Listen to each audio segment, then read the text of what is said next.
Hello, and welcome back to the Building the New World Conference. Today, we're doing Sector 12, which is Indigenous Cultures and Micro-Communities. And with us is Shama Viola and Barys Setna, and I'm going to introduce Shama first.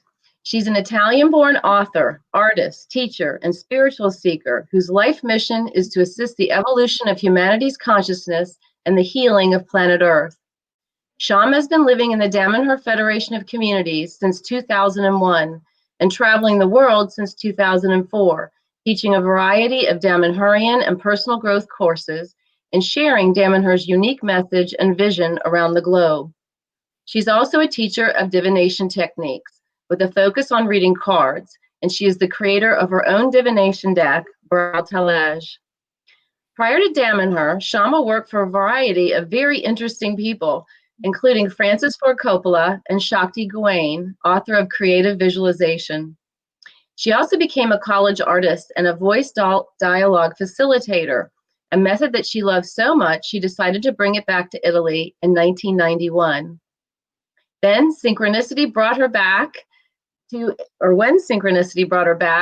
what was meant to be a 2-day visit to Damanhur, it became instead a calling that drew her to settle in Damanhur within weeks. And she has been a citizen of the Damanhur Federation of Communities since then. Born in Damanhur in 1994, Barys Setna Bernini is a second-generation Damanhurian.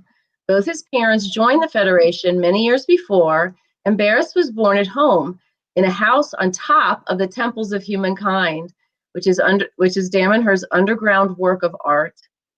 Growing up in Damanhur, Barys developed a profound love for the temples and their spiritual message. He has traveled extensively in North America, Canada, and India, assisting Damanhurian ambassadors in events and conferences. From 2013 to 2015, he was one of 2 elected European representatives of NextGen, and that's the Global Eco-Village Network's branch of young community activists. In Damanhur, he's the youngest member of the press office team, guiding researchers and journalists in the discovery of the community and its philosophy.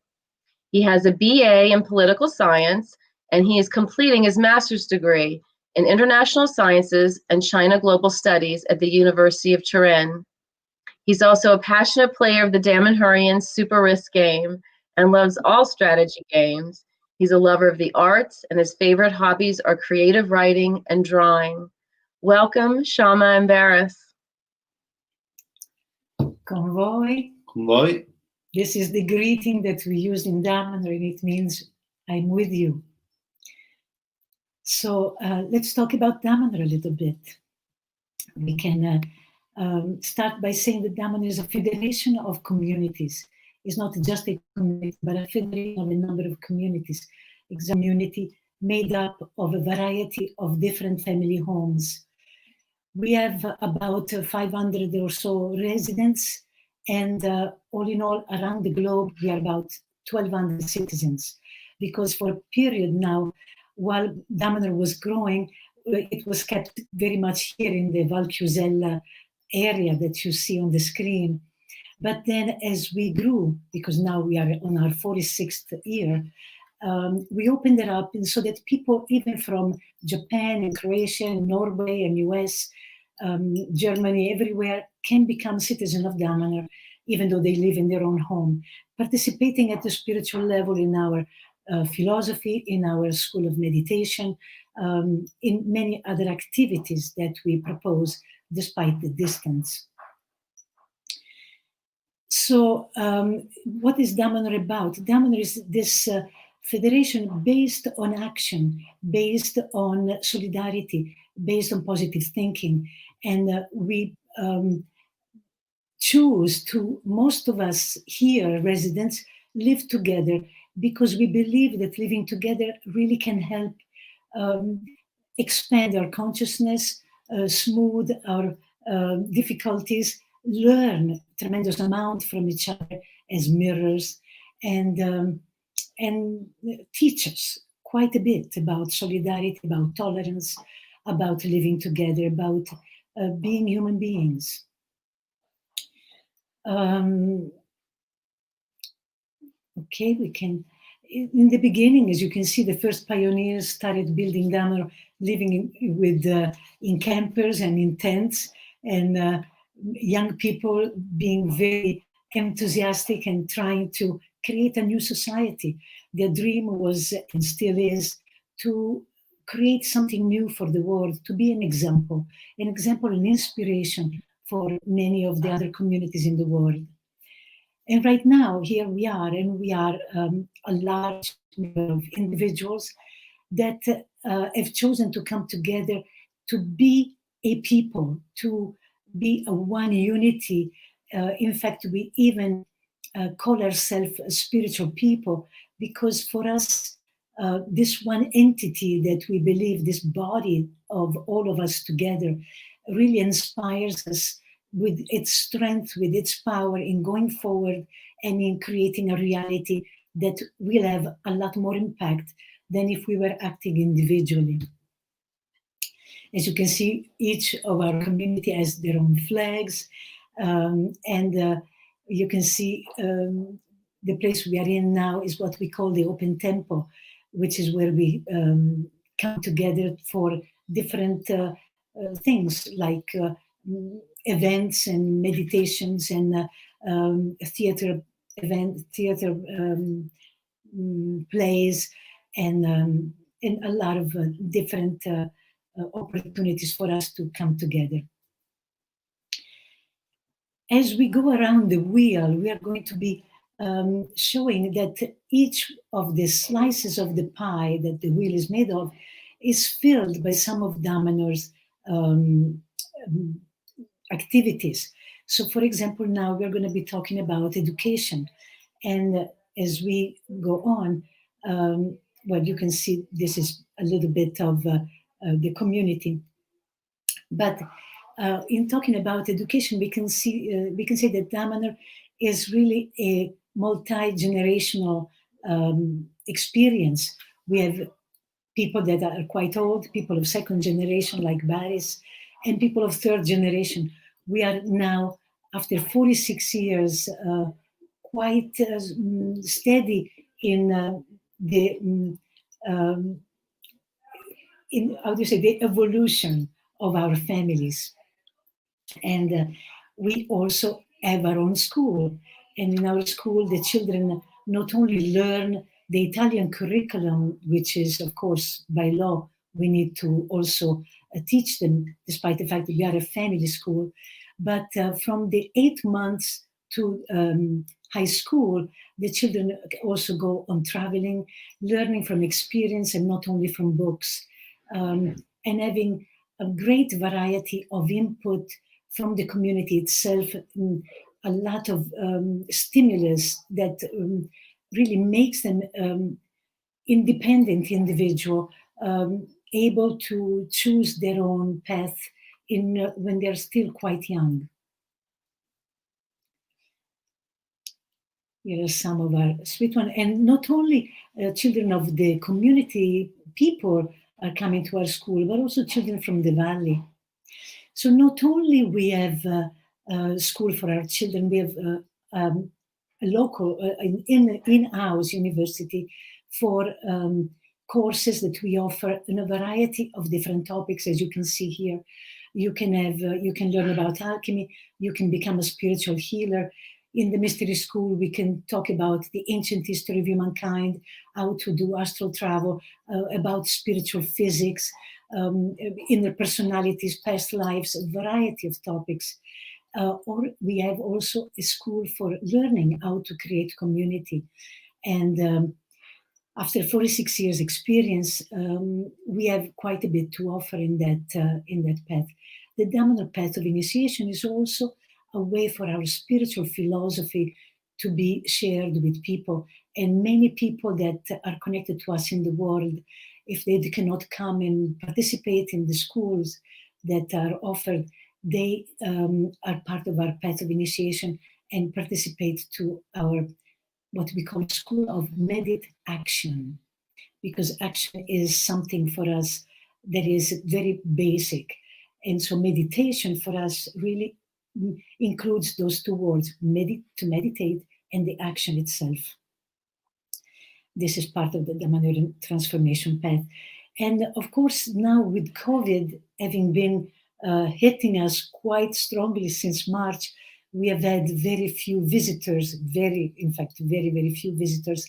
And so even our schools have felt the impact of this lack of guests. And so later, maybe than other people, we also started teaching these courses online, and they will be available, and they are some, and they will still be available for everybody interested. Now we can go into the media and communication. And as you can see, in 2018, the United Nations recognized Damanhur. There was in the United Nations recognized Damanhur as a self-supporting, sustainable community. And that was actually earlier than that. While in 2018, Damanhur Education was recognized as an NGO, so that we can be officially recognized as a non-governmental organization that sponsors a variety of educational activities. As you can see, Damanhur Education is also engaged in a relationship with the village in Senegal, where we not only are teaching how to conserve food, we taught them how to make wonderful tomato sauce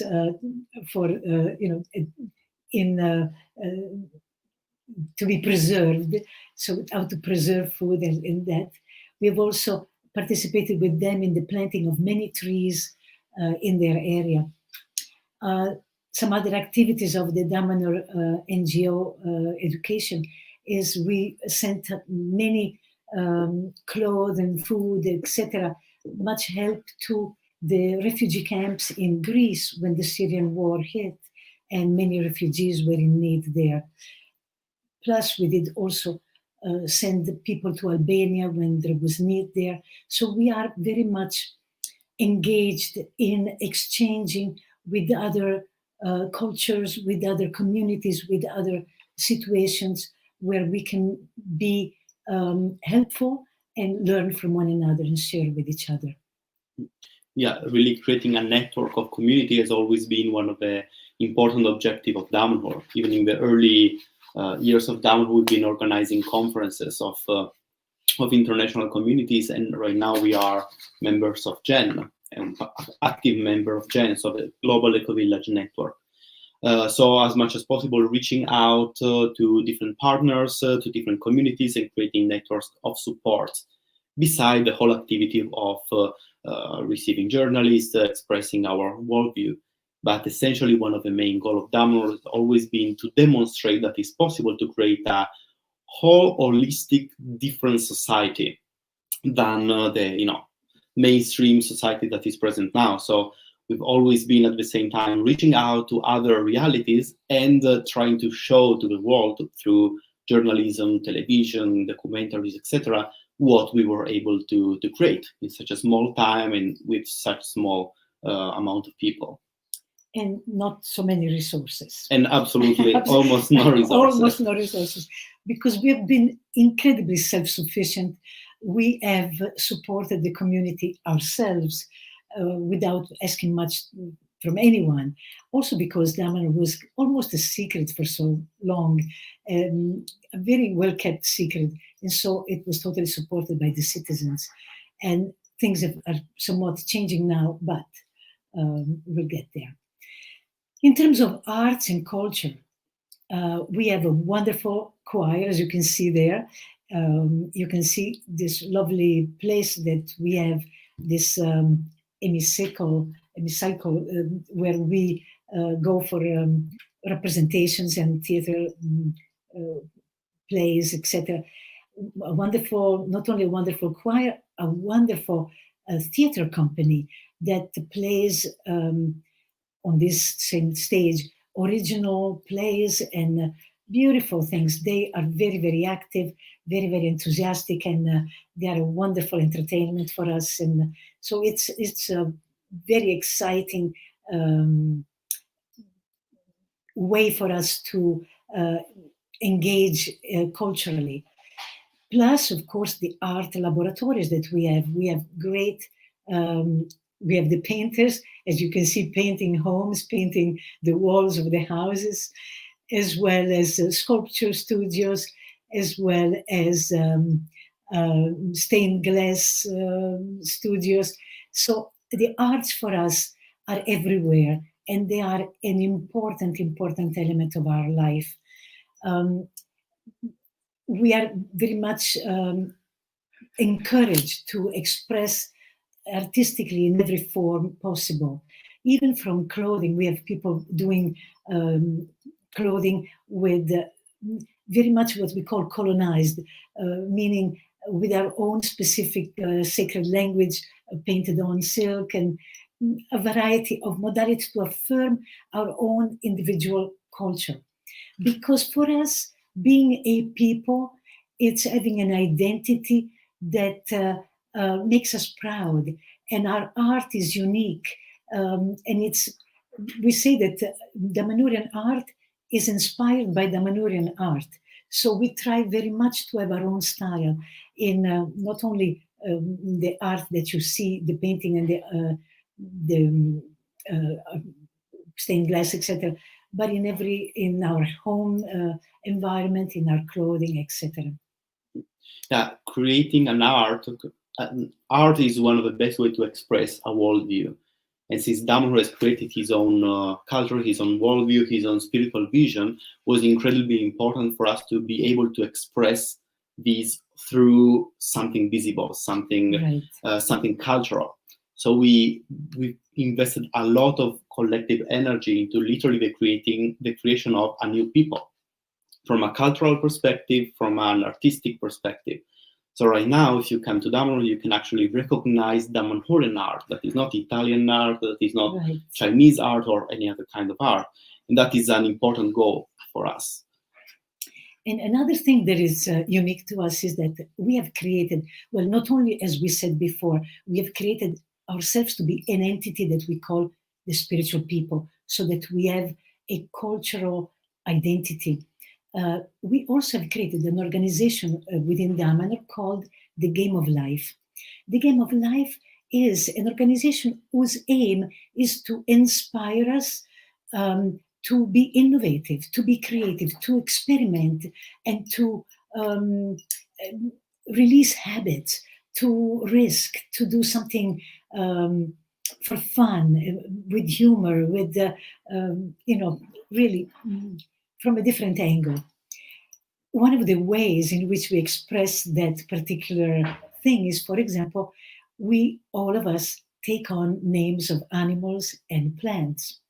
For example, my name Shama is the name of a bird that is original from Indonesia and Malaysia. And my last name, Viola, is the name of the violet, the little plant.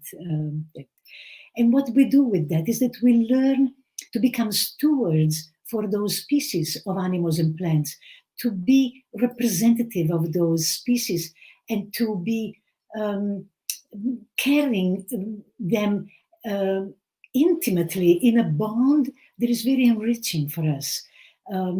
We are very identified with this animal and this plant very much. And so to the point of forgetting our original names, because, if I ask Barys what was my original names, I am sure 100% he has no idea. Because, he knows me as Shama Viola, and I know him as Barys. And you can tell what your name is. My name actually means snow leopard in Russian. So in the creation of a holistic society, economy, money, business is an incredibly important element. So since the very beginning of Damanhur, it was very important to create an internal economy, but internal in the sense that it is a Damanhur-based economy. We always wanted to create an economy that could create as many exchange with the surrounding that could really empower local economy as much as possible. So in time, we've been trying out so many different economical models. We've been trying a fully communist kind of sharing. At the same, then we reintroduced element of private ownership, let's say, or at least personal responsibility in economy. So right now we have a mixed economy between an extremely strong sense of sharing and supporting, and as much as possible allowing people to actually create economy, being creative, being entrepreneur. So we've been working for many years in the combination of these, and of course is a process that will be ongoing forever, because economy is such an important element of moving of energy, moving of time and attention collectively. That will be always a very important topic. How to create abundance as a community at the same time for us and for the place that hosts the community, so the whole valley, for example, in which Damanhur is located. For example, in the image you see, that was an old factory that was abandoned for many years, that we bought and we completely restored. And right now that is an open space for people also of the valley to come to have services, and there are many shops and laboratories. At the same time, for over 45 years, we had our own currency, the credit. That is really a currency that we created to use something that at the same time could strengthen local economy, because it's a local currency, and at the same time using money that are philosophically clean, have never been used to finance war or any other such bad activity. Right now, we are in a moment of restructuring of this concept, but credit is and will be always an incredibly important element of Damanhur. And as you can see here, our economical place are an incredibly important crossroad for also sharing with the local community our food and products, and at the same time being able, for example, to import the products from other communities or other realities that we know and we want to support, to be able to have also economical exchange beside the more like philosophical and cultural exchange we already have in place. The Damanhurian society. Damanhur, as Shama already said, have created a very communitarian society. We've been working a lot into creating large families built around specific project, in which every individual can decide where to fit, what project to support, where to live. And this always created a very dynamic model. We have over 30 different houses in this local area. So we never created the village, but we had spread around territory following different projects with different characteristics. And every single group will be very different from the other. We press for a lot of diversity inside of Damanhur. That has been a value. At the same time as diversity between people, also diversity between Damanhurian realities and communities. Diversity is one of the base of Damanhurian philosophy, the value of diversity and the value of the dynamic of life. So we've been trying to reflect these as much as possible in our society too. And as Shama already said, the game of life is an incredibly interesting topic, because it's a literal institution that we created to keep the Damanhurian society fresh. Keep the society moving, thinking about itself, never settling on everything, because life is a constant dynamism. Because change is the only... is the only truth of life. Right, allow for change to be constant. Oh, yeah. So this, for example, is an example of one of our family, and as you can notice, there are symbols, there are names, there is an identity that is created also from these smaller pieces of Damanhur. But being able to identify and being able to give meanings is an extremely important part of Damanhur, also of Damanhur worldview. Being able to give meanings to everything, to make everything a symbol. Right. And it's also lovely that each community can be autonomous, independent. Mm-hmm. All under the umbrella of the Constitution of Damanhur, absolutely, but each one can be original in their own expression. Yeah. Talking about the Constitution, Damanhur have a very strong sense, a little bit of us of the state. So we have a Constitution that also embody many of the value, and literally that has been also revisited many times. I think right now we are in the 11th revision of the Constitution. So collectively talking about our basic values, talking about our basic document, and also what is our vision collectively for the future of the community. And at the same time, the creation of our various institutions. So we have our own governmental system, our own judiciary system of check and balancing, internal mechanisms, and we have several ways of making collectively decisions. So right now, for example, Damanhur decided to split into 4 main communities. So we have a huge, large heart of Damanhur. Inside of Damanhur, we have the international movement all over the world, and the 4 communities in which most of the actual community living is split down, that will also follow in project. And for example, these are completely different setting than what we had a few years ago. And this again has been a collective process of choosing and also trying out a different model, more decentralized, to manage project and to have a more closer relationship between the management of the community that is always elected between residents and the individual citizen. So always trying different balance, different models to learn little by little what is working, what is not. This is also why we created a school for creating a successful community, because Damanhur had 46 years of trial and errors, and many errors, and sometimes some success. So we want to just share the essence of our experience, and so other people can do the same in a much shorter time. Do you want to say anything about the governance?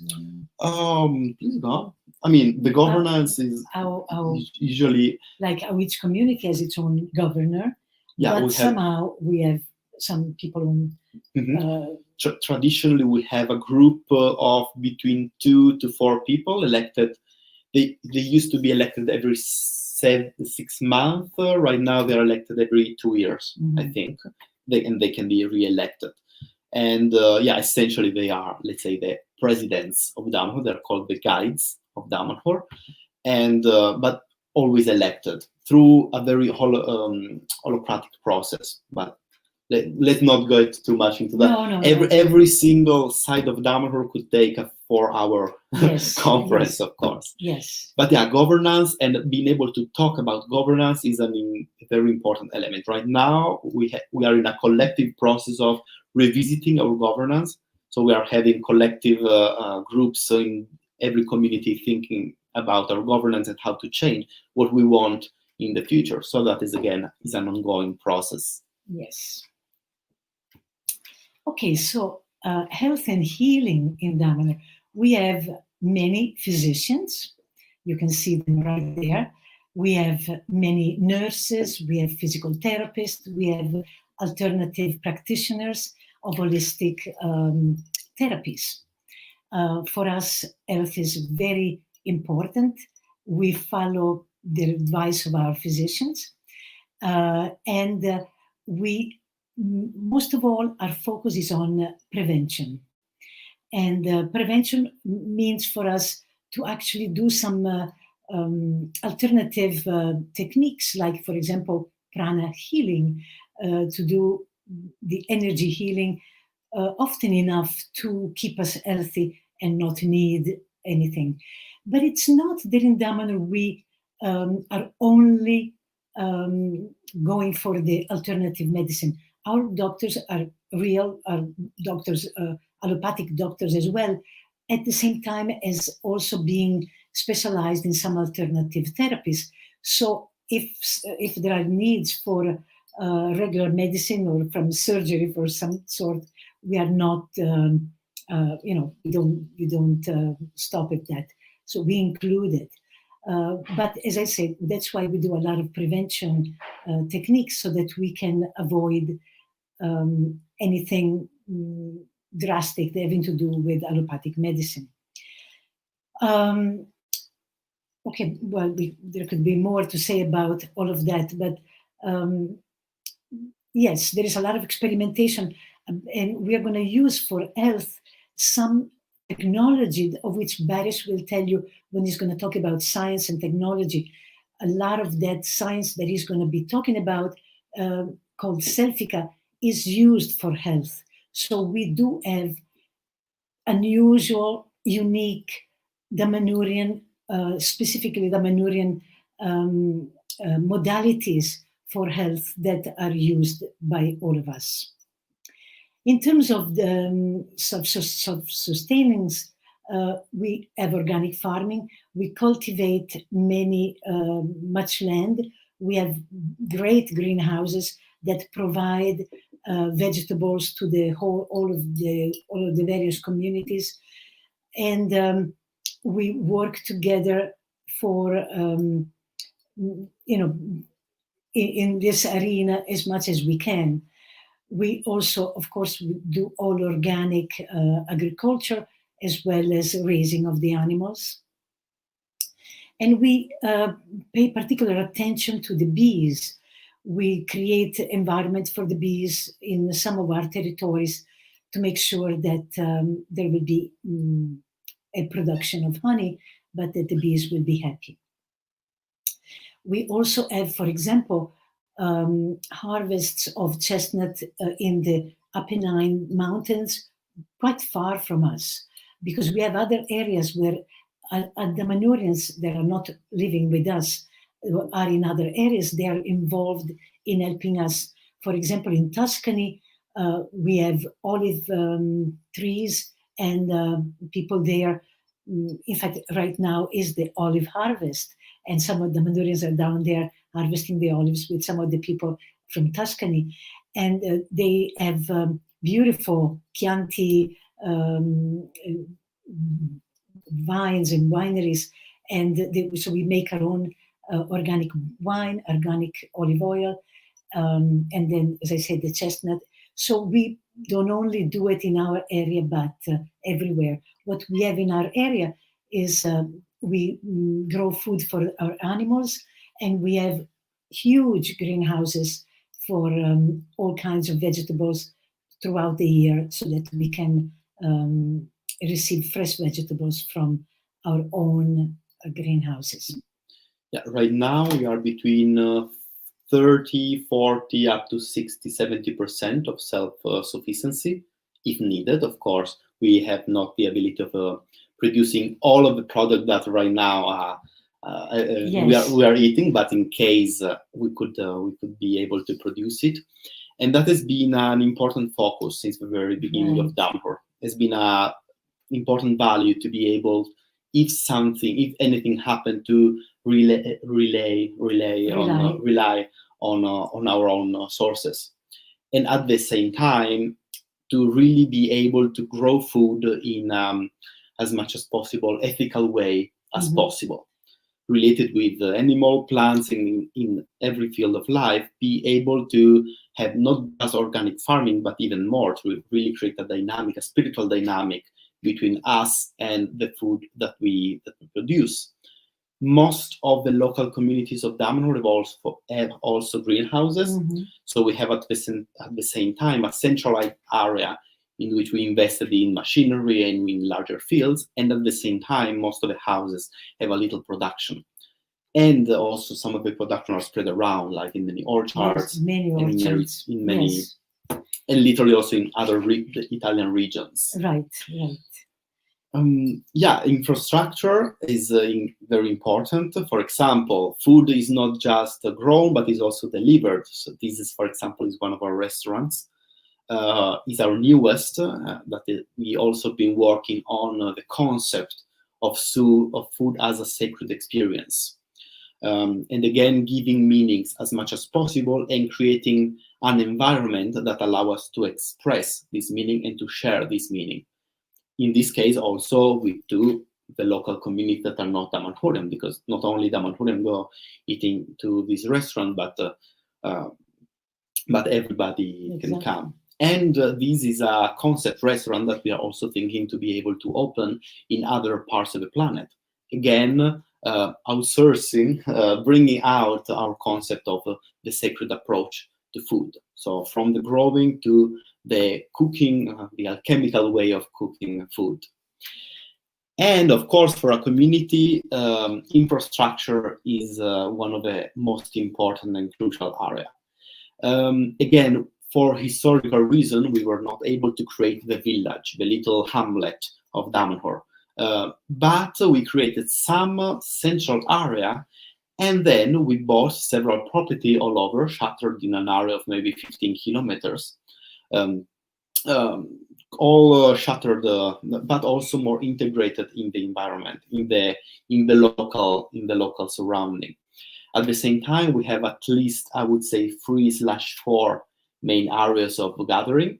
The one you are seeing now is Damil, is the central part of Damanhur and is the historical capital of Damanhur, with the open temple, with some of the most ancient community that also host, is one of the largest territory we have, probably, that is also very much used for gathering, for celebrations, collective moments. And another part is the one that we showed you already, the old factory that has been completely restored. And then we have the complex of the temples.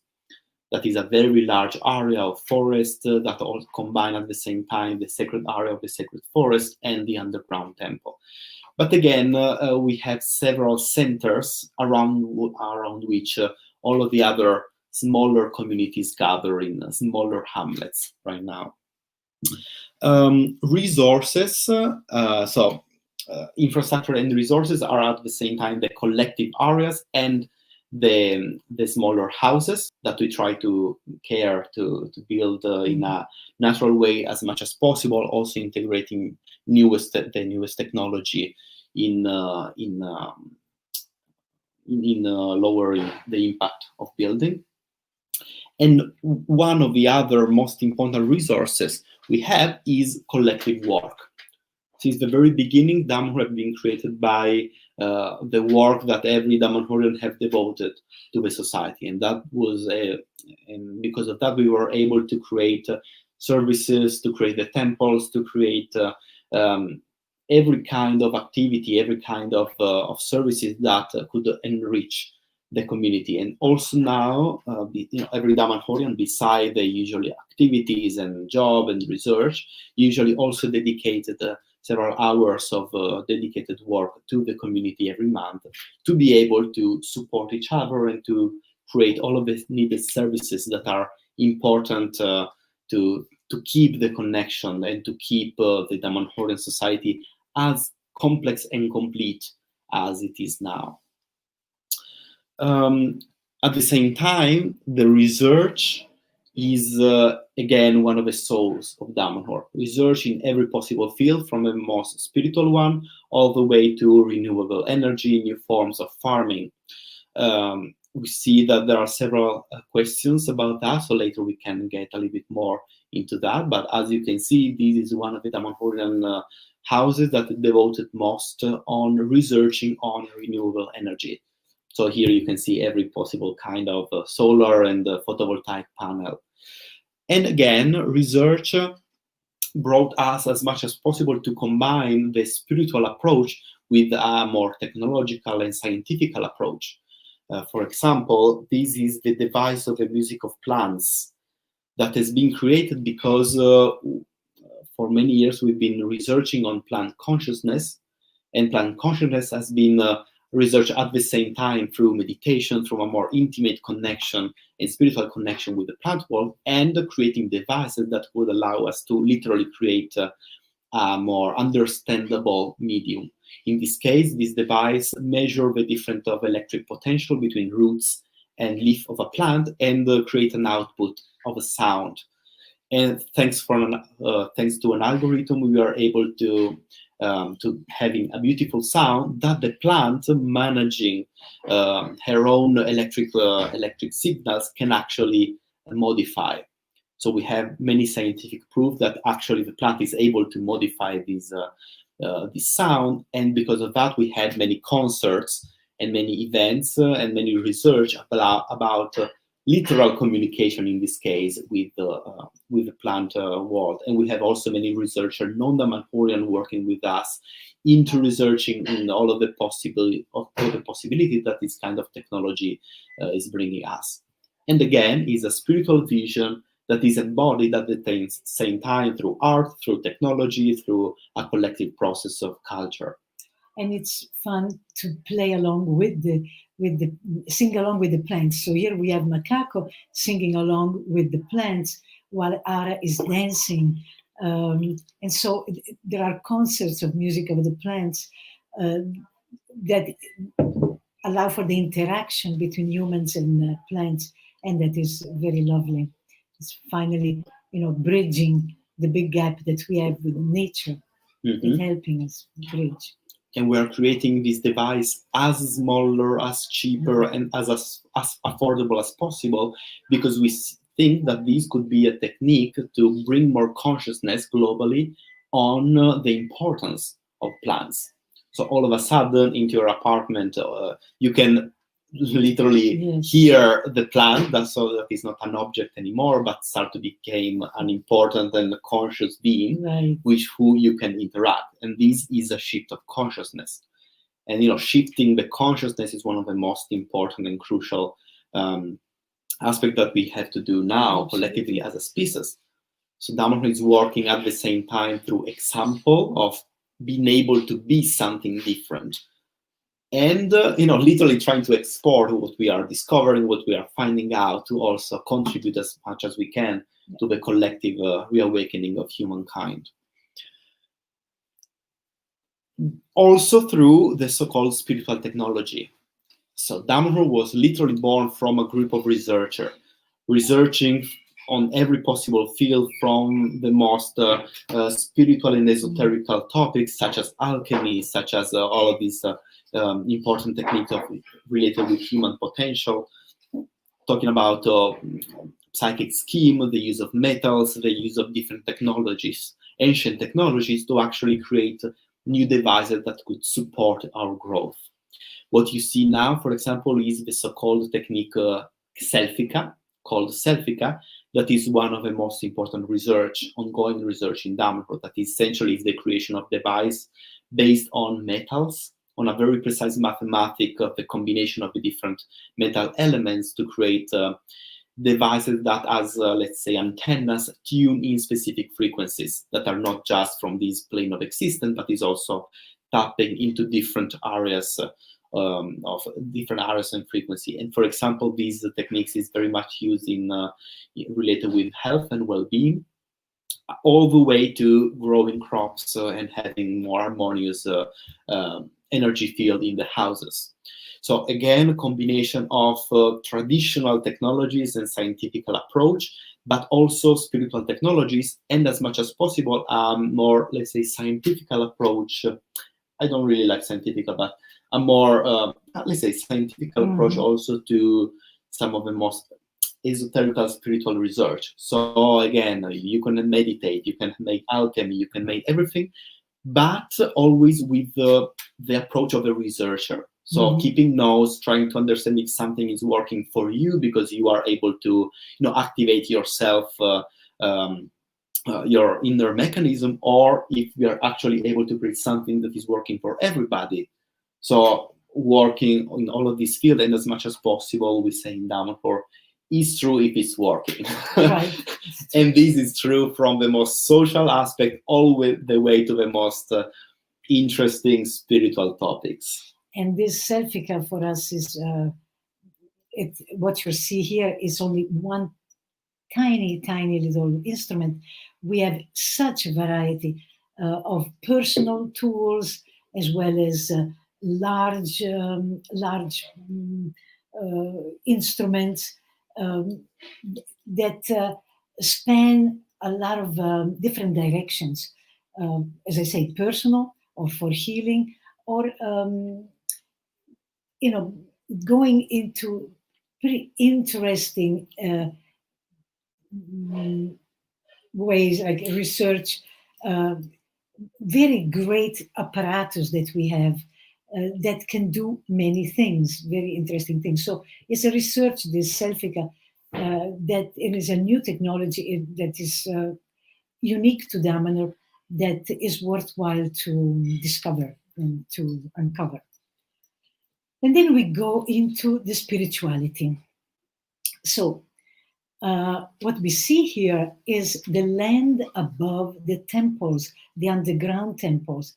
So Damanhur is famous around the world for its underground temple, a temple that was dug by hand by its citizens in secret for many years.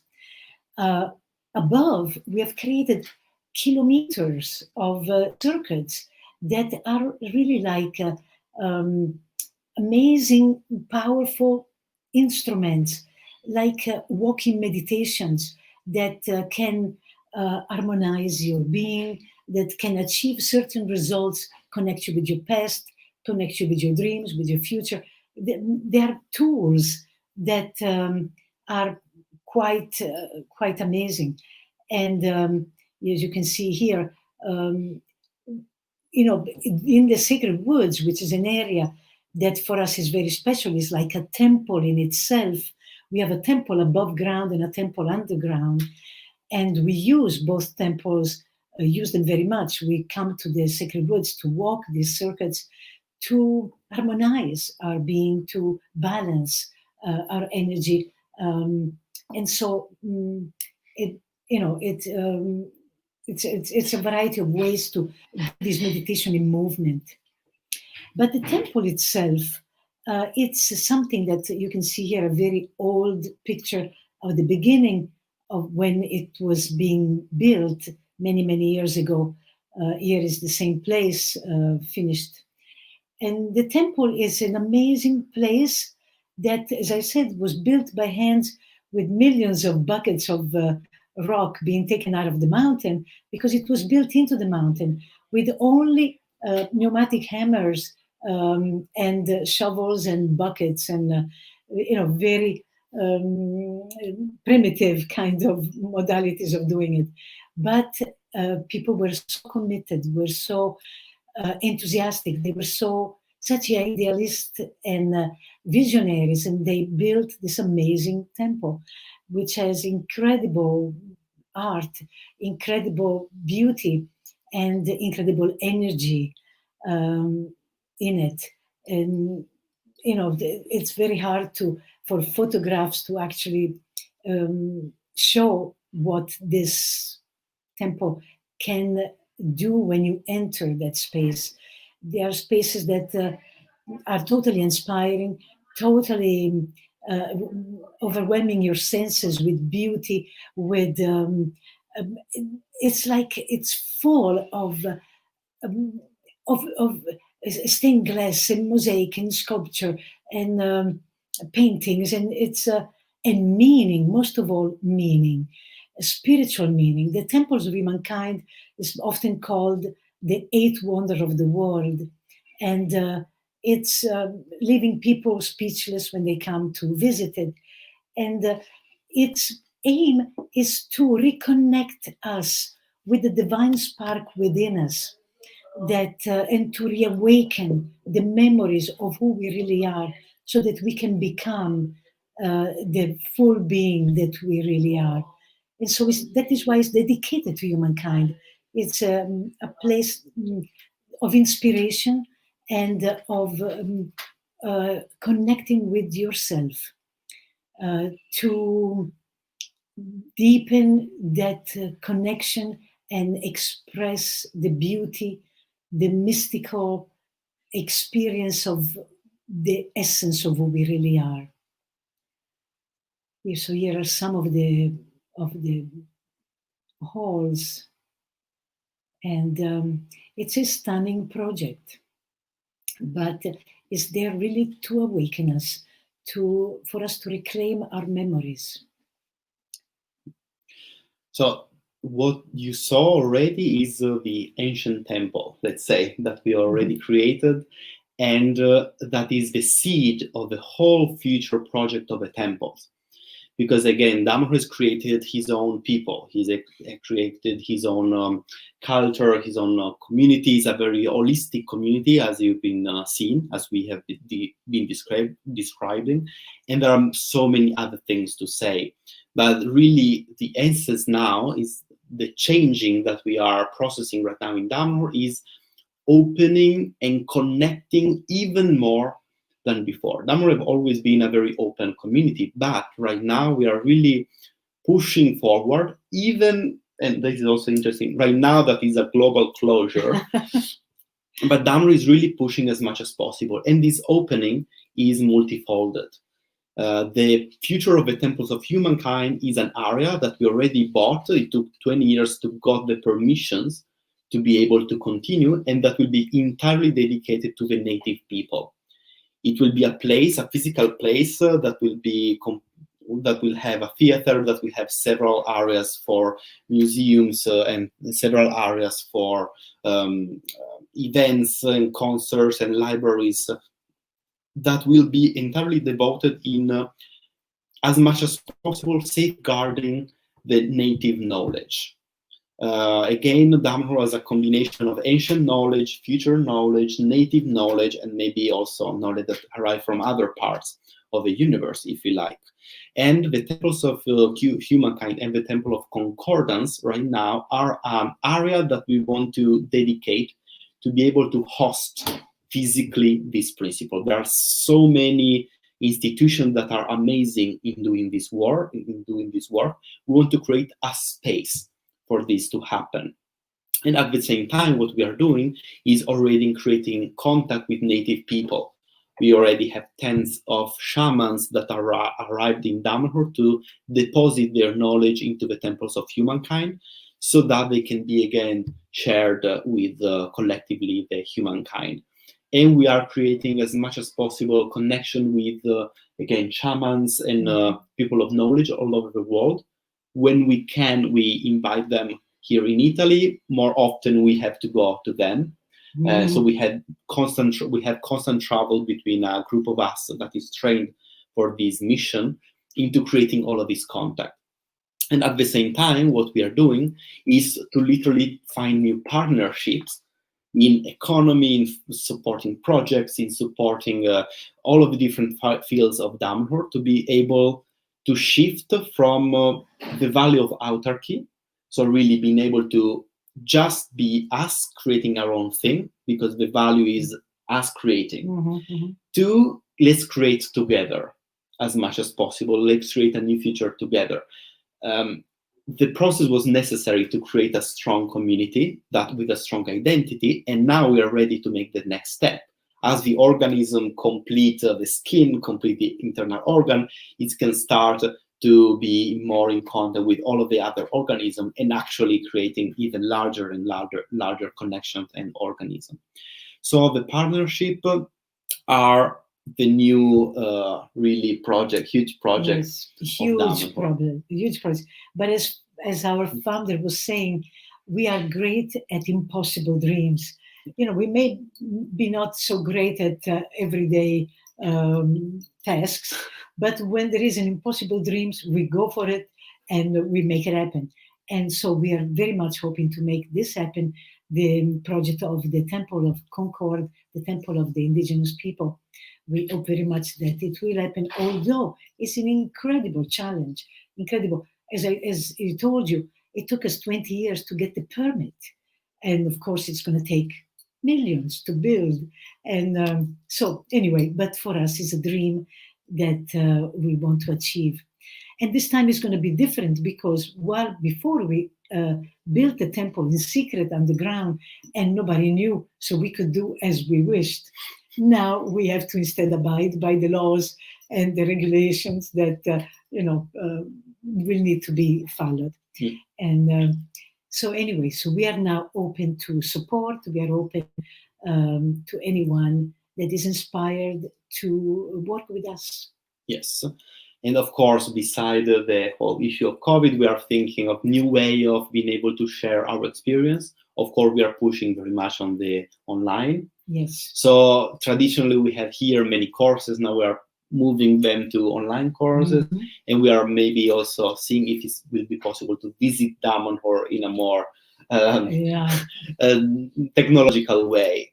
So although here, we do hope that by March, things could be good enough for us to still welcome the many, many visitors that desire to come and be inspired by what we have created and by the Temple of Humankind, because that seems to be such a magnet, attracting the souls of people that feel drawn to come and be inspired and be touched by the beauty, by the depth, by the mysticism that it holds.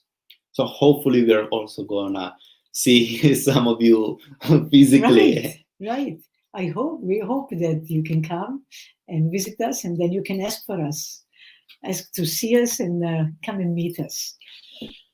So I think now we can have some of the questions. Yeah. So thank you so much, Shama and Barys. Laura lost her connection. She was going to moderate the Q&A. So we're going to wait for her to come back. But in the meantime, perhaps we can just bring up a couple questions. We can see from the comments. Okay. Yeah, we're going to bring them up on the screen though, just so that the viewers can see them. So we'll just put these up, and when Laura comes back, we'll let her moderate the remainder of the time. But the first question that comes in is that it seems your focus on self-sufficiency makes Damanhur especially resilient during this time of the pandemic. So would that be a fair assessment? I would say so. Absolutely so. Absolutely so. As he was saying, each of our family nucleo, family small communities, have our own greenhouses, have our own orchards, and so we are, even on lockdown, self-sufficient to a great extent. And then, of course, in our big shop that you've seen the photo of, then all the vegetables and products from the big greenhouses come in, and so we can integrate whatever we don't have. So yes, absolutely yes. It's a wonderful thing for us to be this self-sufficient. And at the same time, since we are already very much organized, also from the point of view of health, since we live in community, we always had we've always been very careful in this sector, because it's very easy if I got any kind of flu to just infect my whole house. So we had our own doctors that have always managed very much all of this sector, so supporting the individual communities, being ready for, not just the big pandemic, but also the normal health issues. Yeah. So we were able to act much in advance than the whole rest of Italy. Actually, we were able to support many other communities early on with our own protocols. We had protocols that were so clear and so efficient. And we were already very much in advance of having our supplies and everything ready. And the last thing I will say is that right now also, for example, from an economical perspective, the situation is very harsh in Italy because many people are losing their jobs, etc. But we were able to trigger the internal support system. So also the people who had very bad time financially or from different perspectives were able to get full support from the community, what they didn't have from the Italian government. So that has been a very important thing. Yes, because solidarity is a main value for us. And so it was put into practice. Supporting both the resident citizens and all of the non-resident citizens of Damanhur. Because right now, to be citizen of Damanhur, you don't need to live in community. You can just be connected. Yeah, very good. So it seems like your protocols for just containing an epidemic in the community actually were so strong that they've been able to respond well to the pandemic. Yes, and at the same time, our doctors were careful to check in advance this actual pandemic, so they were able to act in advance than the Italian system did. Yeah. So we were able a few months earlier. Very successful. Yeah. Well, Laura's come back, so I'm going to let her continue to moderate. So, Laura, we just did the first question about the self-sufficiency in the pandemic. So. Okay. Yeah, my internet went out. I apologize. So the reason we asked Damanhur to represent the thousands of intentional communities around the world is because, to my knowledge, Damanhur is the only full spectrum community that there is. In other words, they went around the wheel during the presentation, and what they disclose is that they're operating in each one of those sectors of society from Barbara Marx Hubbard's wheel. So the other reason we wanted Damanhur to be the highlight of this sector is because we strongly believe, those of us who are planning the Building the New World conference, that this model needs to get out there. You can't talk about Damanhur enough. So I have basically 3 questions, all related to how we spread this model, how we share this model with the world. So the first thing I want to do is ask you guys about the beginnings. One of our Building the New World speakers, David Sloan Wilson, has a book called Does Altruism Exist? And he's one of the leaders in proving scientifically and mathematically how altruism spreads. So I want the audience to hear about the very beginning, because I know there was hostility when you guys first planted in that valley, which was kind of a ghost town. So Shama, tell us about how that felt, and then why you think your model was able to spread initially in your own valley. You can. So again, in the initial time, we had a huge hostility, also a little bit of violence sometimes. So the situation was very, very harsh, also because imagine 50 years ago in a very Catholic and close countryside, and all of a sudden you have these weird people arriving. So, up to a certain degree, I can understand them. Yes, they felt invaded. Yeah, and at the same time, Damanhur at that time was fairly closed, in the sense was very concentrate in itself. So the combination of being concentrate on yourself, not having yet the words to express, or the skill even, or the desire yet. Yeah, so that was not the best combination. So first of all, we were able to little by little work together with the local community and demonstrate that we were an asset. Because all of a sudden, because of our pushing, because etc., Vidraco, that is an incredibly small hamlet that was in a huge decline, all of a sudden had tourism, people coming, having economical impact on the local community. So people could see the real effect on of the presence of Damanhur. So okay, we are still the weird people living there, but all of a sudden we are a resource. Plus, we were buying all the little houses. We were buying these rundown, funky homes for a lot of money. So people became rich. Little people that had shacks became rich. So like we did spread financial abundance around. And then, of course, with the Damanhur Kriya, everything changed. That is the old factory I was referring to. So first of all, we got very firm in what we were doing, but we always been trying to work with the local community, little with the local politicians. So right now, since I think 20 years, the mayor of Vidraco is a Damanhurian, and we do not have a majority. So at a certain point, we reached the level in which our effect was so positive that we got entrusted in this sense. Of course, is not Damanhur managing the town hall, that is a person. But right now, Vidraco is probably the most active town of the whole area, and probably the most flourishing. And the other villages around, the mayors have become very keen at listening to our mayor in Vidraco, collaborating, seeing that this administration had done very well for the local people, copying some of the things. So there has been a harmony amongst the other villages, while before there was resistance. And last thing, supporting local projects. that are not necessarily of the community. Yes. So we had firefighters, we had people involved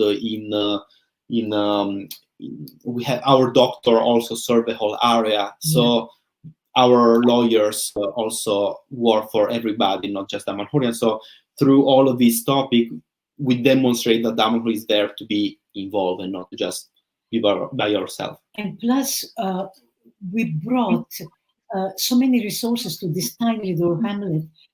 In the Damanhur Krea, there's now this large organic food shop, and people come to shop. That we have a cafe, and people love to come to the cafe and hang around. So we brought a way for people to come together. Well, before there wasn't. So all of a sudden, we have a physical therapist. There's people flocking to them. So in a way, we slowly but surely earned their trust by being very I can say, constant in providing services that were needed and were of high quality. Yeah, earning respect. Yes. Yeah, that's what I wanted everyone to hear, because Damanhur really is the poster child for David Sloan Wilson's research. I mean, in other words, if Damanhur were plopped in the middle of Nazi Germany, you'd get wiped out. But there's this sweet spot where if you have a really beautiful model and you persevere and you do gain the trust, you don't have to go in there and buy the town. Eventually you win them over, leading the way. So I really wanted to cover that. I also wanted to talk about, well, Katie had asked a question about then for people in the greater community who can't live in community for some reason. Let's say it's just not possible. Do you guys allow, now that you've been able to, in a very organic way, become part of the greater community as well as your own, do you allow people, or is there a process for allowing people to participate in Damanhur who are not residents and not going to be for some reason? There are many. Yeah. Now we consider 1,200 citizens of Damanhur, less than half live in community. That's wonderful. So and in the local area, we consider maybe 500 people. So the process that we have right now in Damanhur is that we, from the perspective of citizenship, we have the general citizenship of Damanhur, and for that is enough that being involved in Damanhur, being part of a spiritual path, or be willing to be literally and be interested in being involved in Damanhur. Then we have the resident citizens, so people that literally live in community, and we have the so-called territorial citizens. So are people who do not live in community, but have an agreement with one of the local communities. So maybe you have your own apartment, but you participate fully to the life of one of the community. Because again, is not, they all have different functions. We don't need literally everybody to be in the same house. It's very good to have different possibilities. And Damanhur is a very open community. So if we count the outer circle of Damanhur, we get to 10, 20, 50,000 people. Connect between the people who just do courses or are friends of Damanhur supporter or just come to the equinoxes or solstices. And for that, you don't need to be a Damanhurian. It's enough that you just want to be there. There are many ways one could actually participate. Now there is so much openness and so much support for anyone who desires to be part of Damanhur, that one could find themselves being part of Damanhur. They just need to do it. And it's just very important clarity. So this is a suggestion to all of the community out there. Clarity in the sense that if you want to have different citizenship, etc., it's very important to be clear what are the conditions, what are the possibilities, what are the difference between the citizenship, so that everything is out there, clear, simple, and everybody can find their own place. For example, right now, the people that can be elected as guides of Damanhur can only be the residents. So, but they are actually voted by all of the citizens of Damanhur, not only the residents. But there are many people in positions of power that of are responsibility. not responsibility. They are not. They don't live in community. They are territorial. They live around in their own apartment, but they are Damanhurians because they are part of our school of meditation. They were Damanhurians communal for a while. Now they are just nearby. So many things have changed and are accepted. There are hardly any restrictions for people's modalities of participation. So, oh, go ahead. I'm sorry. I wanted to follow up. All right. So you've explained sort of how it took root. You've explained currently how people can participate in many, many ways. Now I'd like to move to what I know was one of Falco's visions, and Falco's the founder, that not necessarily Damanhur itself, but a Damanhurian type, very progressive, spiritual, sustainable community would need to be planted on each continent, or we might face a do-over. And I firmly believe that that's true. So with what you guys have been able to accomplish in Italy and seeding other people's thoughts and ideas around the world through their participation, can you tell us, are there other communities that are attempting to seed at this level, a full spectrum, futuristic community? Maybe not a full spectrum yet. What the seeds that are blossoming are they are happening. For example, there is a small community in Norway where people are living together in a household, and then they have a ritual circle and they're doing things. There are communities, but not necessarily exactly like Damanhur. There is a community in actually two communities in Japan where people are not living together, but are very strong. And they've been with us for 15 years. They're completely dedicated, completely committed, but each lives in their own home. But we meet on Zoom every week. They come twice a year. Here, not anymore because of COVID, but they are a true community. They're so there are seeds happening. Croatia was a place with lots of people that followed our Medit Action place. They are not yet community oriented in terms of the modality of possibly living together, etc. But they are strong. They are creating in a land a spiral to then be walking. There are different. For us, the important thing is to be an example for people to do their own community where culturally is unique, and they just follow what is needed for them. Like you, Laura, you have your own community, and you have modeled it on Damanhur, and that is wonderful. But it's very much your unique version, and it's wonderful. And for us, it's fantastic. And we hope for more and more and more of unique communities that fulfill the need of the people that are the founders and the people that are attracted to it, but that are culturally fulfilling those needs and don't have to necessarily base themselves on Damanhur per se. Yeah, so we are supporting the community that want to. For example, lately we've been supporting a community that is called Tribeca, that wanted to transition from a community of people living each in their house all the way to actually having a land, like Damanhurian style, creating new infrastructure, etc. So we've been supporting them for quite a while. We helped them in writing their own constitution, etc., etc. So we are willing to support every community that will want to have our help in this, with us to share the experience, and at the same time we are trying to support Damanhurian worldwide to create their new Damanhurian community, that they will be part, let's say, of the Damanhurian landscape. So they will share also the Damanhurian culture in their own way, in their own interpretation. But we really want to push for completely different kind of community to blossom, not just Damanhurian community, of course. And there is people in Damanhur that have a great desire to actually leave Damanhur to go build communities somewhere else. It's not happened yet completely, but these things are taking hold, because now it's possible.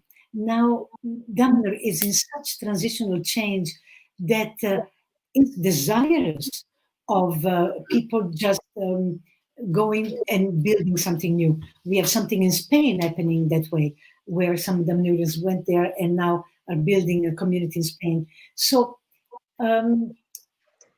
things are in evolution in that direction, for sure. Well, we also had, we're just going to... Even the Italian part. Not leaving Damanhur, just leaving this area of the community to create other parts of Right. Damanhur worldwide. No, just to clarify. Your father can't wait to go put a community in New Zealand. His father is totally dreaming about doing a community in New Zealand. He's been doing this dream for years. Someday he's going to do it. It's wonderful. Well, in January, Anaconda, who's one of the king guides at Damanhur, did come here, and we started talking about a couple Federation projects. One was syncing up like-minded communities, starting with sustainable spiritual communities, and that in and of itself would be a project, and that's a subset of the intentional communities around the planet. But then he also met with Glenn Martin, another one of our BTNW speakers, who's helping to lead the Earth Federation movement. And they were talking about using the new temple that you're building right now, the Parliament of the People Temple, to promote that. So I wanted to highlight that as well and ask if you can give us an update, because the more we can interconnect these Damanhurian-like communities around the world that are experimenting, plus lead the charge in a holistic model for one day federating the Earth, the better. Can you tell us what's happening with those sorts of projects at Damanhur? You may not have heard, Barys did say a few things before, possibly was when you had your internet off, but he can tell you. Yeah, I mean, we are finally got the permission, I think 1 or 2 years ago, for the Temples of Concordance. So we got the land, we got the permission. We are searching for resources to actually being able to start working and to start building. We created a very modular project, so we can just build one piece at a time, depending on what are the resources and the partnership in place. Well, I was aware of that. I meant more about the use of it once built and syncing up with, yeah. Well, most part will be an area dedicated to events, in the sense that it's a very huge hall. The project is composed by several areas, and the main part will be a very larger hall that will be able to host the Parliament of People, but also conferences, events, maybe a few thousand people, or at least 1,000 people sitting. At the side, we plan already to have several areas for making like mostre, come si dice? Shows. Like shows, or to actually have hosting like displays of objects and museums, etc., and objects from native people, and also an area to collect books and documents related with spirituality, esotericism, knowledge, research, and all the possible. We really want to make a new Alexandria of Egypt, let's say, as a library. Yeah, I knew the goals were high. That's why I was asking about its potential to be an alternate United Nations, essentially, since it's being dedicated to the people. And we would like to work with the United Nations in this. We also have a luck to be very close to Geneva. So to Geneva, in which many of the institutions related to native people are also placed. So it could also be strategic to have a very conscious and spiritual areas that is accessible from the central area of the UN and NGOs. So we are thinking to work as much as possible, not as a anti-UN, but in combination also. Yeah. Yeah, sort of like our Peace Pentagon. We're not necessarily anti the other one, but we're trying to show a different vibration with regard to such a place for strategic planning. I don't want to run out of time before we get to the spirituality. So I wanted to ask you a little bit more about the foundational philosophy to the temples. So I've been there, so I kind of know the answer, but I'm very interested in you explaining to our audience how you see the Godhead evolving. Like at Oracle, we call the next paradigm the fifth paradigm. We see it as a time of leaving patriarchy and, you know, the daddy deism of the Abrahamic religions, that it evolves to the next level. Can you tell us what the Damanhurian view of that next phase of spirituality might look like? Wow, okay. So for us, the work has been to work towards a harmony of all divinities. We have realized way back that every people had their own divinities, and that sometimes these divinities were not in harmony with the people themselves that they were supposed to serve. And much of our ritual work and has been towards the union and harmonization of these divine forces, to the point that after about 17 years, we were able to come to a completion of this particular magical operation, we can call it, whereby now we feel that the divine forces that are present on Earth are actually in alignment and in alliance with humankind. While before they could have been, some of them, predatory and not really serving us. This, of course, has been something done at a level that is not easy to explain, because it's done at what we call theurgic magic level. But it is a reality for us, and a reality that unfortunately will take time in the physical reality to understand and to live through. It's as if humanity will still kind of go through their old modalities without understanding that actually things have changed on the divine ecosystem, and that the divine ecosystem is now in alignment with humanity and is totally there to serve humanity.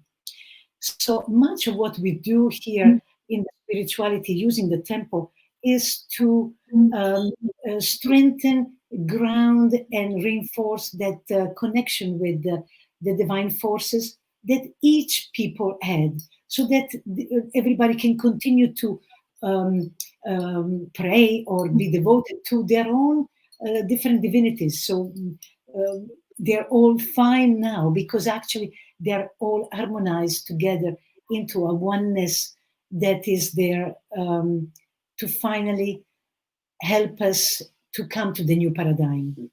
And of course, we are not just talking about historical divinities, but we are talking about the whole plane. So it's not necessary to be devoted or to follow any kind of religion or anything. But it was important to be able to harmonize all of our way of existence as human beings. So at the same time, us here on this plane, and us, our projection, and all of the beings that live in connection with us on every different plane. Of course, this will be an ongoing operation, right, in his maintenance, and it's not something that just Damanhur is doing. But we believe that the temples and the work we've been doing here has been strategic to actually to empower all the work done all over the planet regarding this. Damanhur is also being created here because for us, energetically, this is a key point to the energy line of the planets. So keeping this stronghold energetically with the temples active, keeping the frequency through the energy line of the planet has been an important strategic element. So there is much done in Damanhur that is not so visible. And these are magical operations, rituals that are constantly being done to keep the balance in the planet, to help the planet create a new timeline that can be strengthened, it can be overriding that which seems to be the timeline that is taking us to destruction. And so we are working very much on behalf of the planet, but in our own silent way, let's say, with a because Damanhur is, after all, an esoteric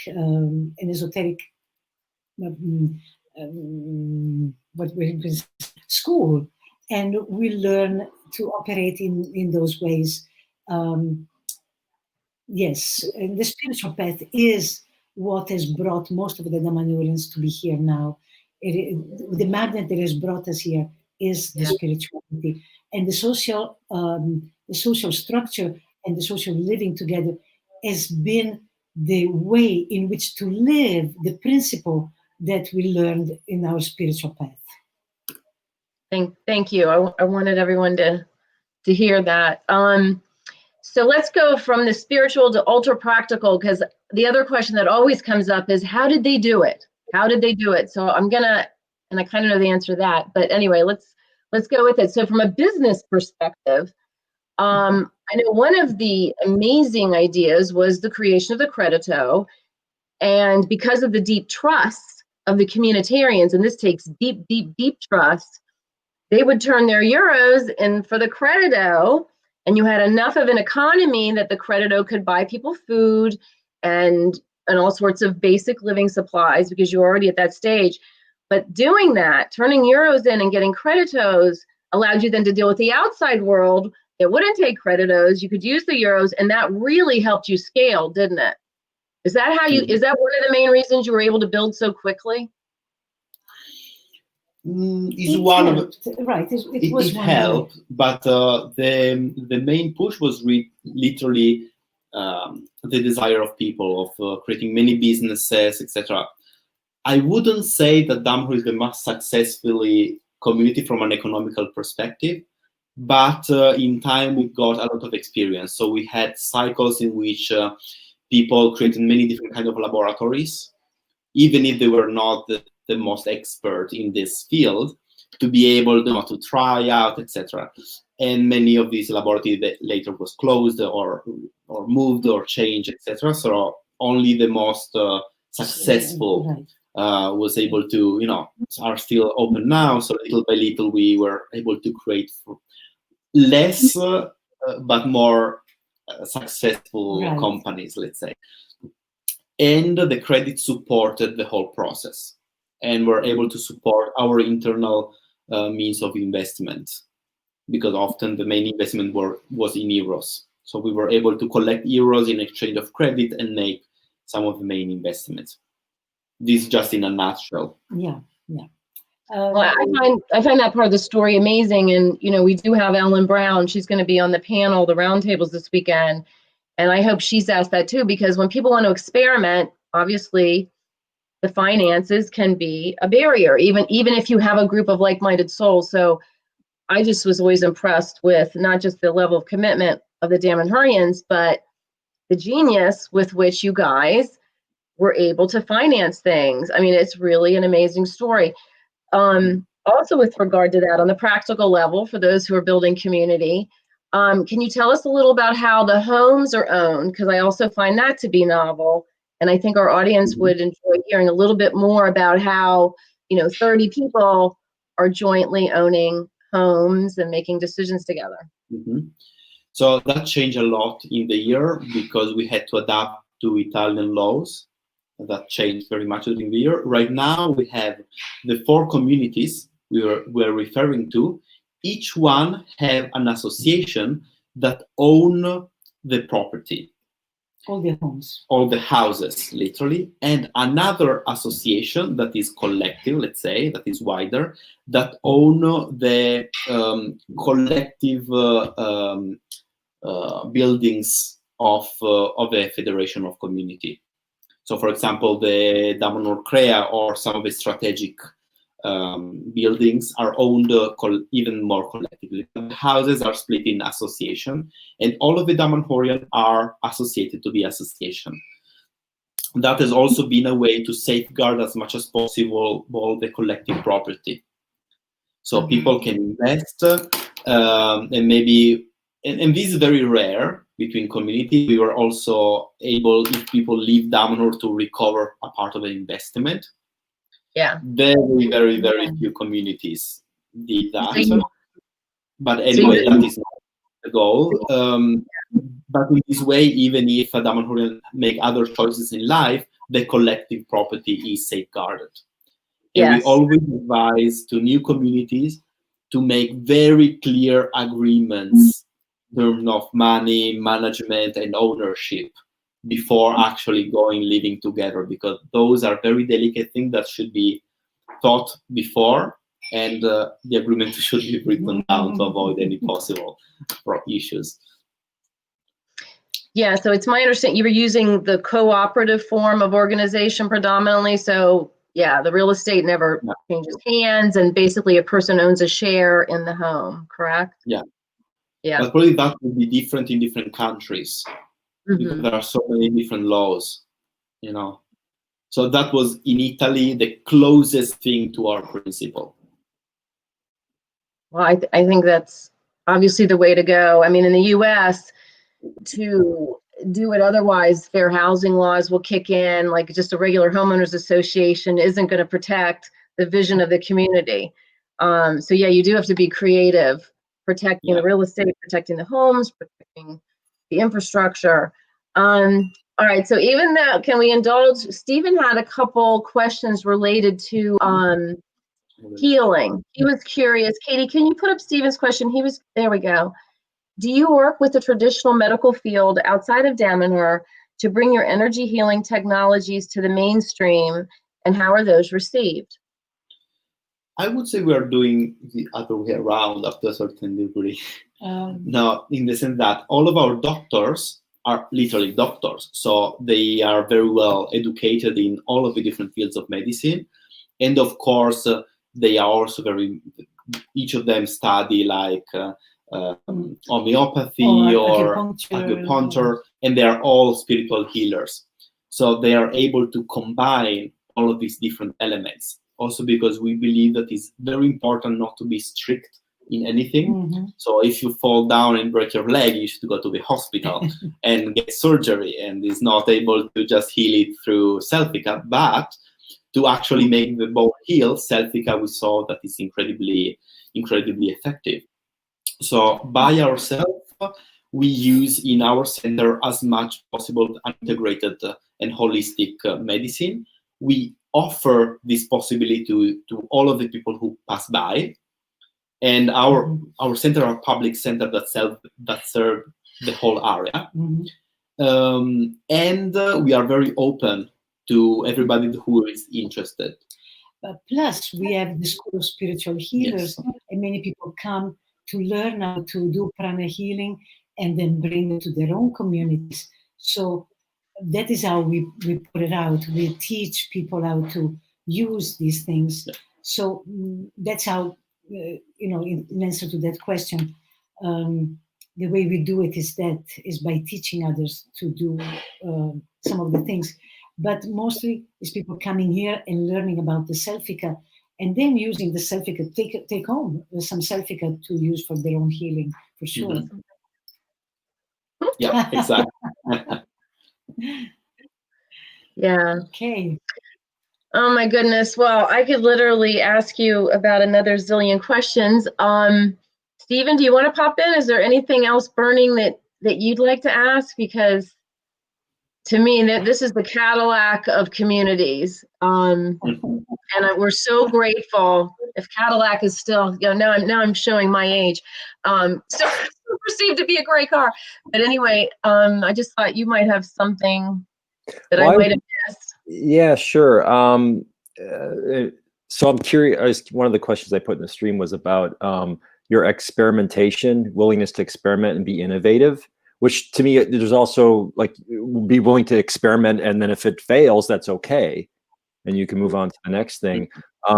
With respect to governance, like I'm curious, do you see yourselves being Damanhur being most unique with that approach? Because I would think with and I don't know this for certain, but it seemed to me like a lot of intentional communities can be very dogmatic in maybe the rules and values, and if there's any departure from those, it can actually fracture the community. And I've known people who've been in community who said the whole thing blew up because of one issue, and everybody went their own ways. So We're Americans. Ha ha ha. yeah, exactly. So I'm just so Another dimension. so do you think so? Is your approach really, in that sense, the most unique from other intentional communities? I would say that, yeah, I think probably it has been very different. We had many mechanisms of safeguard. So first of all, we have a constitution that underline the basic principles. And for example, we created, since I think many, many years, the College of Justice, that is an institution elected, that is not a governmental institution, but is the institution of free people that check that all of the action of the political actors in Damanhur are in alignment of the constitution. So, for example, the king guide, the guides, all of the acts of the guides, etc., are aligned. So we have many safeguards in this sense, and these allow us to experiment because we have some of the baseline very much strong. So into this field, we can move around, and we can change the baseline with a collective process, like we changed 11 times the constitution. At the same time, the division into different communities, so Federation of Damanhur and right now 4 communities, allow each community to have a different model. Yeah. Also very different. Like in one of the community, the responsible people for the different houses are nominated by the person elected responsible for the whole community. So in the election, local election, they present themselves as a team of a whole group of people. In other community, there is an individual person elected with a program, and later every community decide in a completely different way the process. And this is very good because we have at least 4 models going on at the same time that can teach each other, and we can get lessons from each other. And every single house, so we have 30 different models in 30 different houses. So a very strong baseline division into a general, very strong frame with a specific institution dedicated to safeguard of a general direction that are entrusted by the whole citizens. And I feel that the 4 communities have their own assemblies. They go on their own path. They're autonomous. They have their own original ideas. But then when we come together, we can also challenge, if we will, the status quo of the people that guide us, like the guides and things. So the communities are strong enough to say, this particular strategy we don't agree with, this particular modality we think differently. So there is enough power in the communities because each are strong. If we are all 4 in agreement with a certain line, we can make changes in Damanhur, in the governance of Damanhur. At the same time, we have several institutions that are transversal between all of the communities. It's a complex no, it's very complex. But essentially, these also safeguard the division between the communities. Yeah. Mm-hmm. So there are enough transversal ties that allow the whole system to be consistent, to be together, allowing all of the different experimentation. And the Damanhurian model combine nomadism with a sedentary model, because every Damanhurian citizen can at any moment essentially move to different communities and to different houses. On average, I think now people change every 7 years. Between people that change every year or every few months and people who are in the same place since 30 years. So these also allow a constant exchange of idea and a constant change of dynamic between the different groups. And also, intertwining different ideas and concepts. Yeah, it's quite complex, actually, to explain, because we are so many, and through the 46 years, so many different plans have been put into action, and it's a constant experimentation, constant change, and so to not be afraid of change, to not be afraid of risking, to throw it all to pot, to start anew. that's pretty much what works. And what I'm hearing there is like it's the evolution of the intention. Like there's an intentional community, and there's an original intention, and then the willingness to evolve that intention is how I'm hearing this. Yeah. To stick with the ideals that really are the basis, and the Constitution is the principles and the ideals and the values we all agree upon. And then for the rest, to be very willing to play around and to risk changing. Yeah. It's amazing. Change in Damanhur is always a stratification. So, and this is also important. Usually we don't just scrap what has been done. We build on top. And this philosophically is very important, because you are not tossing something behind, but you are going forward. Sure. It's the same way that we build the temples. The temples is a stratification. What you see on the walls of this temple is maybe one layer, and then behind is like layers of other paintings that have been done. Etc. So like we always put on new layers so it's not an erasing of the old, but it's an updating. It's honoring the old, but now it's time for new paintings. So there is all this stratification. They are the definition of cultural creatives at Damanhur, and I want to thank you both again. I do want to do a quick plug. At the Oracle Institute campus, we have started the Valley of Lake micro community, which is partially patterned off of Damanhur, partially patterned off of the wheel of co-creation. So if there are any second-tier humans out there listening who want to try this experiment in the United States, please contact us. I also want to do a plug for Shama's divination cards. We carry them through Oracle Institute Press. So you can get them in the United States, or also on Amazon. We also publish the Initiate Trilogy, written by the founder, Falco Arrowdy. So you can find that at our website.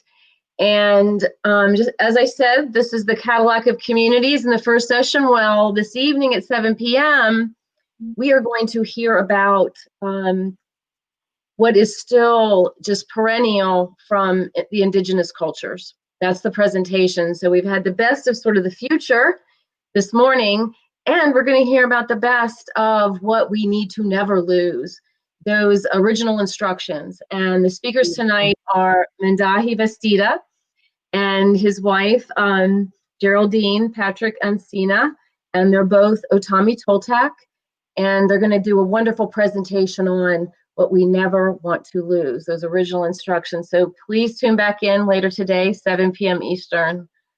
Thank you, Shama. Thank you, Barys. Thank you very much.